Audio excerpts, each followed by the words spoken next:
जितने भी लोग प्रॉपर्टी के मालिक हैं वो पाकिस्तानी हैं, वो ओवरसीज पाकिस्तानी हैं, नॉन रेजिडेंट पाकिस्तानी हैं, वो बाहर से फॉरेन रेमिटेंस भेजते हैं, प्रॉपर्टी परचेज करते हैं। उसके साथ साथ अगर आपने लोकल फंड से भी प्रॉपर्टी जो है वो बनाई है लेकिन आपने उसको रेंट के ऊपर दे दिया है, तो इस साल इनकम टैक्स रिटर्न के फॉर्म में आप सबसे जो है वो धड़ाधड़ जो है वो प्रॉपर्टियों को ऐड करवाया जा रहा है कि आप इसमें एक्सप्लेन करें जी आप प्रॉपर्टी कौन सी के मालिक हैं, उसकी कैटेगरी क्या है, और वो सारी चीजें आप स्क्रीन के ऊपर देख सकते हैं कि किस तरीके से कौन कौन सी तफसीलात जो है वो आपसे ऐड करवाई जा रही हैं। अब जब आप इनको ऐड कर देंगे, ठीक है, कोई मसला नहीं है, आपने उसको ऐड कर दिया, लेकिन जैसे ही आप उसको रेंटल इनकम के तौर पे जो है वो आप ऐड करने की कोशिश करते हैं जी कि मुझे फलां जगह से किराया आ रहा है, तो इस दफा जो इंपॉर्टेंट चीज है वो ये है कि वो आपको कहते हैं जी कि आप प्रॉपर्टी को सिलेक्ट करें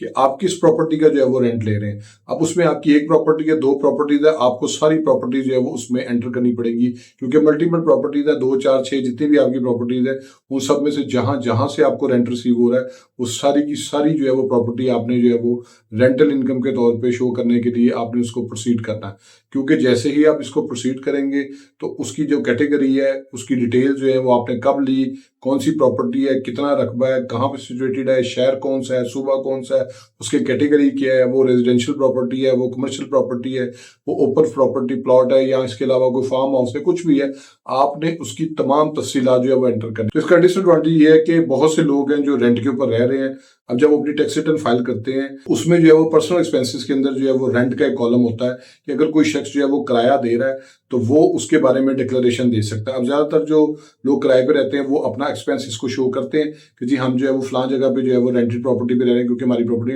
वो रेंट का एक्सपेंस जो है वो एंटर कर देते हैं। अब उस सूरत में अगर उसको किसी स्टेज पे नोटिस आता है और वो आगे कहता है जी कि उसको जो है वो कमिश्नर साहब कहते हैं जी कि आप जो है वो इसमें रेंट डीड जो है वो जमा करवाएं कि आपने कहाँ पे जो है वो प्रॉपर्टी आपने रेंट आउट ली हुई है जहाँ पे आप रह रहे हैं, और वो उस पर जो है वो डॉक्यूमेंट उसमें प्रोवाइड कर देता है। तो उसमें मालिक का एनटीएन नंबर लिखा होगा। अब जब मालिक का एनटीएन नंबर लिखा होगा यानी उसका शनाख्ती कार्ड नंबर जो है अगर वो एफबीआर में रजिस्टर्ड है तो कमिश्नर साहब उसकी टैक्स रिटर्न को वहां से बैठ के एक्सेस कर सकते हैं और वो देख सकते हैं कि इस प्रॉपर्टी की इसने कितनी रेंटल इनकम जो है वो शो की हुई है। अगर मिसाल तौर पर किरायानामे में 50,000 रुपया महीना लिखा हुआ है और उसमें जो है वो जो आपका जो मालिक है वो उसमें जो है वो ले रहा है जी 30,000 रुपये के हिसाब से उसने डिक्लेयर किया हुआ है, तो उसी टाइम जो है उसको नोटिस आ जाएगा और वो बड़े बुरे तरीके से फंस जाएगा। अब इसमें एक प्रॉब्लम और भी है और वो ये है कि इनकम टैक्स ऑर्डिनेंस का जो सेक्शन 155 है उसके मुताबिक ये है कि अगर आपका किराया जो है वो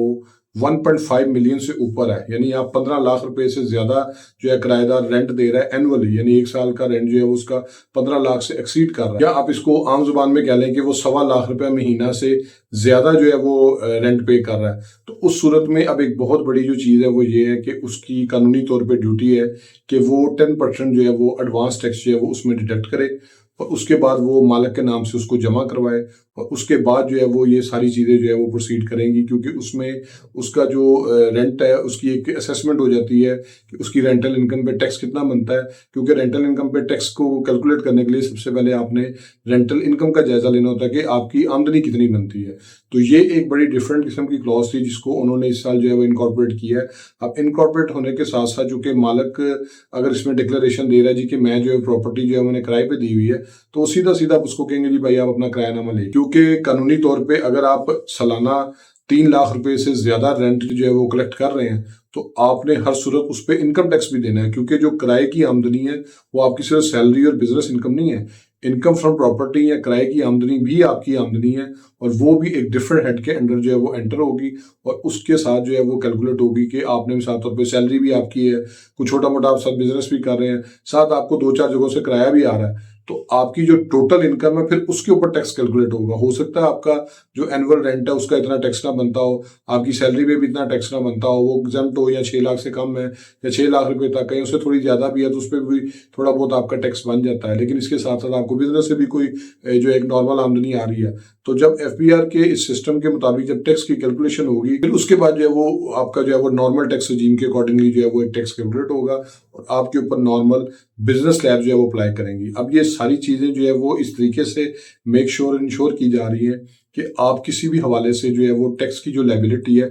उसको स्किप ना कर सकें। होप सो आपको ये वीडियो पसंद आई होगी। मेरे फेसबुक पेज को लाइक करें, यूट्यूब चैनल को सब्सक्राइब करें ताकि लीगल टॉपिक रिलेटेड इसी तरह एडवाइस मैं आपसे शेयर करता हूँ। Thank you for watching.